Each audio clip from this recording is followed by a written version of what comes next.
Hello my friends, आज चाहिँ साथीहरू मलाई नाइट क्रेभिङ्स भएको चाउमिन खानु मन परेर चाहिँ अन्त मेरोमा बेसी भेजिटेबल्सहरू पनि थिएन, जति थियो त्यति देखाइहालेँ।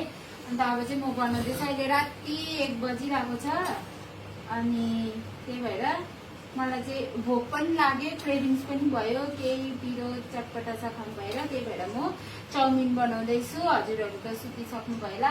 अहिले भिडियो बनाएको मात्रै हो, अब भोलि पर्सि जहिले पनि हाल्न सक्छु है। अन्त म तपाईँहरूलाई बनाएर देखाउने छु। अहिलेलाई यति नै, बाइ बाइ। अघि मैले तपाईँहरूलाई देखाएको चाउमिन बनाउनु देखाएको चाउमिन चाहिँ बनिसक्यो साथीहरू। अब म तपाईँहरूलाई टेस्ट गरेर देखाउँछु ल कस्तो छ भनेर।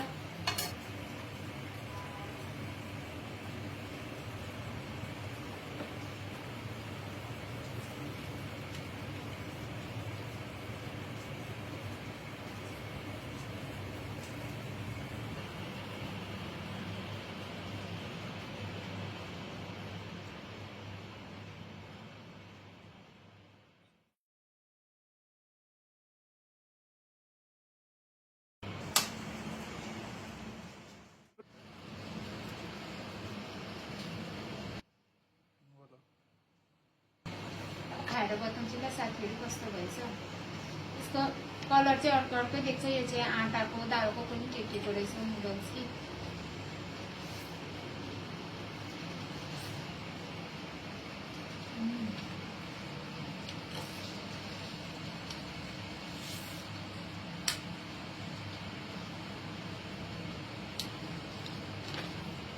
यो पनि जहिले खान्छु, यो चाहिँ मलाई पुरा बेसी मनपर्छ। यो चाहिँ मेरो फेभरेट। अन्त म खान्छु चाउमिन मिठो, अन्त हेल्दी टाइपको खान्छु, ओलिभ ओइलमा बनाएको। फेरि यो आँटाको दालको नुडल्स हो है साथीहरू। ल साथीहरू अब बिस्तारै खान्छु ल, bye bye. Thank you for watching.